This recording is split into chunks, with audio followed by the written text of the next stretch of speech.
हम सब लोगों की एक फैंटेसी है, एक ख्याल है कि हम कैसे बनना चाहते हैं। हम ज़िंदगी में किस किस्म का किरदार बनना चाहते हैं, किस किस्म की चीज़ें अचीव करना चाहते हैं। लेकिन जो अभी आप हैं और जो आप बनना चाहते हैं, उसके दरमियान में काफ़ी सारे बिलीव्स हैं, वे ऑफ लिविंग है, जिस तरह से आप ज़िंदगी को जीते हैं, जैसे आप दुनिया को परसीव करते हैं। और वो बदलने का जो प्रोसेस है वो एंजाइटी प्रोवोकिंग है। जो एक कीड़े से तितली बनने का प्रोसेस है वो इजी नहीं है, वो पेनफुल है। और उसमें आपको पहले जो कीड़े वाले तरीके हैं, जो कीड़े वाला रहने का रहन सहन का तरीका है, वो छोड़ना पड़ता है। आपको तितली वाला तरीका सीखना पड़ता है, तभी आप तितली बन सकते हैं। तो वो जो प्रोसेस है वो उसमें एक एंजाइटी इन्वॉल्व होती है। और लोग जो हैं वो डिफरेंट टॉलरेंस लोगों की होती है नेचुरली एंजाइटी की, लेकिन वो विद टाइम टॉलरेंस बिल्डअप भी करते हैं। और कितने ही आपकी हाई टॉलरेंस है उस एंजाइटी के लिए, वही डिटरमिन करता है कि आप उस प्रोसेस को कैसे टॉलरेट कर सकते हैं और बर्दाश्त कर सकते हैं, और आप कितना ज़्यादा ग्रो कर सकते हैं।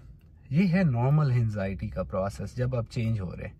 ऐसे ही डे टू डे एक नॉर्मल लेवल ऑफ एंजाइटी है। अगर एंजाइटी जो है बिल्कुल ज़ीरो हो जाए, फिर तो आप बेड से निकलेंगे नहीं, आपको कुछ करेंगे नहीं। तो कुछ नेचुरल घबराहट का एलिमेंट ज़रूरी है इन सारी चीज़ों में होने के लिए। ये है नेचुरल, जिसको नॉर्मल लेवल ऑफ एंजाइटी। अब है एक एंजाइटी डिसऑर्डर्स कि भाई आपको आपकी एंजाइटी इस लेवल पे पहुंच गई है कि वो आप तो किसी फंक्शनिंग के काबिल नहीं रहे। अब वो जो एंजाइटी है वो बहुत सारी फॉर्म में आती है।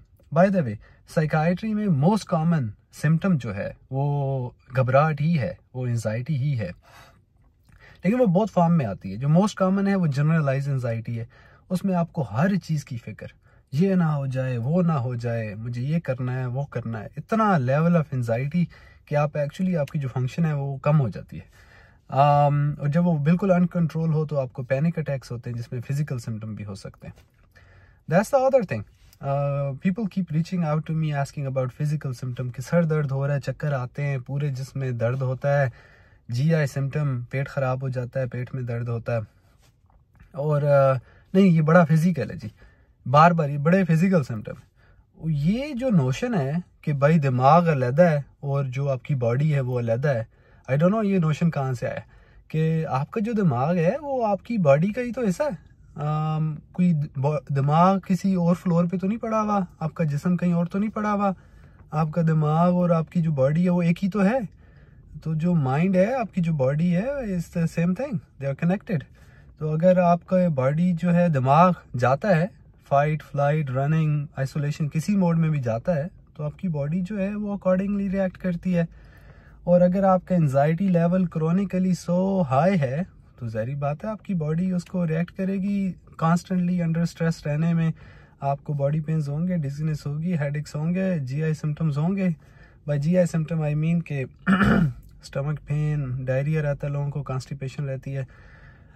तो ये सारी चीज़ें तो कनेक्टेड है ना, ये दो अलग-अलग चीज़ें तो नहीं है ऐसी जो कि साइकियाट्रिक डिसऑर्डर्स में कभी आप किसी को रेकमेंड करें कि भाई आपको बॉडी पेन्स हैं, फाइब्रोमाइल्जिया है, उसके लिए स्विमिंग बहुत अच्छी होती है, तो कहेंगे यार स्विमिंग का मेरे दिमाग से क्या ताल्लुक है।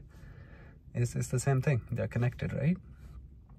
तो जो एंजाइटी डिसऑर्डर्स हैं उसमें जनरलाइज्ड है, जिसमें आपको हर चीज़ की परेशानी रहती है। उसमें इलनेस एंजाइटी है, ओ मुझे ये बीमारी होगी, मुझे दिल की तकलीफ़ होगी, हार्ट अटैक हो रहा है, मुझे हर दूसरे दिन इमरजेंसी रूम जा रहे हैं। पैनिक अटैक्स ये होते हैं कि आपको एक एपिसोडिकली थोड़ी देर के लिए ऐसे लगता है कि आप मरने वाले, कि ये आपका आखिरी मिनट आ गया, आपका सांस निकल जाएगा, आपकी धड़कन तेज़ हो जाती है, सांस मुश्किल लेना हो जाता है, आप बड़ा ट्रैप फील करते हैं कि तंग जगह में फंस गया हूँ मैं।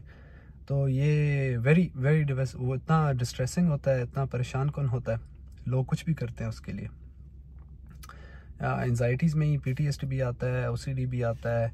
तो ये सारी चीज़ें अब जब इस लेवल की एंजाइटी होती है तो उसमें आपको दवाई भी ज़रूरी है, थेरेपी भी ज़रूरी है। और anxiety disorder is one of the things कि जिनका इलाज हमारे पास बहुत अच्छा मौजूद है। लेकिन ये इतना मिसमैनेज होता है लोगों के। मैं दवाइयों के रेजिमेंट देखता हूँ, generalise anxiety disorder, panic attacks, उसमें लॉन्ग एक्टिंग बेंजोज यूज़ होती हैं, मोस्ट कॉमनली क्लोनाजिपम, क्लोनापिन वगैरह, वो 0.5 मिलीग्राम ट्वाइस डेली यूज़ करते हैं। लेकिन मैं देखता हूँ लोगों के रेजिमेंट 3-3, 4-4 मिलीग्राम। वो एंजाइटी की दवाई नहीं है, उस टाइम पे वो नशा है, उल्टा उसके नुकसान होते हैं। ऐसे ही मैं देखता हूँ अनकंट्रोल एंजाइटी वाले लोग 2-2 एंटीसाइकोटिक्स पे, मूड स्टेबलाइजर्स पे। दैट टेल्स मी कि भाई प्रिस्क्राइबर हैज़ नो आइडिया कि भाई आप एंजाइटी ट्रीट कर रहे हैं या साइकोसिस या मूड। और जब देखता हूँ साइकोसिस वाले एंजाइटी वाली दवाइयों पे, इसका मतलब ये है कि जो बंदा दवाइयाँ लिख रहा है उसको कोई आइडिया नहीं है कि इन चीज़ों में थॉट डिसऑर्डर्स में, मूड डिसऑर्डर्स में, एंजाइटी डिसऑर्डर्स में डिफरेंशिएट कैसे करना है। अब 10 दवाइयाँ फेंक रहे हैं होपिंग कि कोई एक काम करेगी, तो ऐसे तो आप मैनेज करेंगे तो मुश्किल है। अगर आप प्रॉपरली मैनेज करें तो एंजाइटी डिसऑर्डर्स की दवाइयाँ वेरी इफेक्टिव हैं। आप थोड़े अरसे के लिए लो डोज बेंजोज यूज़ करते हैं और लंबे अरसे के लिए हाई डोज एसएसआरआईज यूज़ करते हैं, और दवाइयों के डिफरेंट कॉम्बिनेशन से ये सब कुछ कंट्रोल हो सकता है। और जो थेरेपी है कॉग्निटिव बिहेवियरल थेरेपी, एंजाइटी की बेस रूट पे कुछ ना कुछ कॉग्निटिव डिस्टॉर्शन होती है, कुछ ना कुछ फॉल्स बिलीव्स होते हैं जिनको ठीक करना ज़रूरी है थेरेपी में। रिलैक्सेशन टेक्निक सीखना, how to calm yourself down, breathing, और बहुत सारी टेक्निक्स हैं। तो जो एंजाइटी डिसऑर्डर्स है वन ऑफ दोज थिंग्स कि आप उनको बड़े अच्छे से, बड़े आराम से ट्रीट कर सकते हैं, और वो इतना मिसमैनेज हो रहा है और लोग सफ़र कर रहे हैं। Very distressing. इसमें बहुत ज़्यादा एजुकेशन की ज़रूरत है, और उसमें माइंड बॉडी कनेक्शन को समझने की ज़रूरत है। ठीक है जी, बहुत शुक्रिया।